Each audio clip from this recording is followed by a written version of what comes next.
Greetings everyone, Joe Davis again from Southern New Hampshire University, Justice 224. We're going to be talking about Activity 4-2, Module 4 or Week 2's written assignment, and it is Milestone 2, the second part of 3 build-ups or assignments to get you to your final project. Okay, here is the prompt. This can be found in the middle of the page of Milestone 2 Guidelines and Rubric, okay? Using the case study provided in the final project guidelines and rubric document, you will assume the role of a criminal justice professional who needs to identify all the legal issues that exist. We should have all done that. Once you've identified the legal issues, you will use your research skills to locate the law and other supporting documentation that you believe controls each specific issue identified. Now, of course, we're only dealing with 5, not all of the issues. Next, you'll analyze the laws, compare them to the facts, and then offer your conclusion as to how each law controls each specific issue, also indicating what the answer would be, based on the law. So what you're doing now is you're actually going to do the research that you've been building up to in your prior assignments, and you're going to determine what is the appropriate law, at least your opinion, your research I should say, and then you're going to explain why that is the controlling law. So okay, let's move on. The guidelines for submission, and I put this in because there seems to be some confusion sometimes among students, and that is that this is a written assignment. So it's not an outline assignment, it's a draft of your final paper. It's not a draft document to be graded. So your paper must be submitted in Microsoft Word or Pages or something, double-spaced, 12-point, Times New Roman or Times, 1-inch margins, and references and everything must be done in APA format. APA format requires, by the way, that you have a cover page and that you have a running head. I mention the cover page because a lot of times students submit their paper, they don't even have their name on it. Okay, and if I happen to misplace it or misfile it or put it in a different folder on the computer, we're all dead meat in that thing.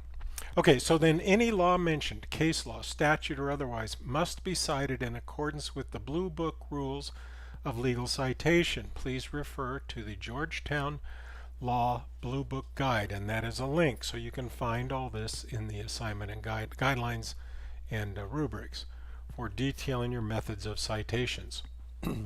The critical elements, there are actually the additional ones, but these are the ones that are listed on the first page of the guideline where it says research. Research techniques. It applies appropriate research techniques in determining phrases or terms unique to each legal issue within the case study and explains how these will assist in locating the applicable law. So in this case it's the 5 legal issues, but this is that vocabulary exercise, okay, that you're going to go through and find your phrases that are going to be important for you to then use to find your cases in the rest of your research. The research control is you're going to analyze the laws and determine whether they control their respective legal issues. So that's why I go back to this now several times. Each legal issue in Milestone 1, you had to have your own, each one of those had to have their own research methods. Now you're going to implement those and they're going to be different for each legal issue. Milestone 1 provides all the basic information you'll need to start your research. You must have clearly written and usable legal issues before you can successfully complete Milestone 2. So that means you got to go back and look at your Milestone 1 paper and look at my comments, look at what you've done to correct it, and see if you have 5 questions, 5 legal issues that you can research. And again, whichever ones you pick, whatever they are, if it's as simple as Benny pointed a gun at the jogger on the bridge, assault with a deadly weapon, straight primary resource, look it up in the state code where you live because there's no state for where this event occurred. It's about as simple as it gets. Up to the much more complex about search and seizure, about Miranda rights, about competency for trial. Those are all very, very complex. So anyway, look at your paper, make sure you have it. If you don't, let me know. We can talk on the phone, we can Skype, we can use Join Me, we can email each other, but the sooner you get that to me, the faster I get it back to you, and you have time to do your research and basically clean up milestone 1. That's why I encourage so many of you to rewrite. Okay? Review my notes, make sure you got it. I hope this helps. Keep the cards and letters coming.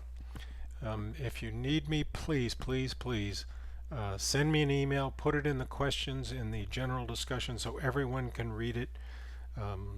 Let me know what I can do to help you.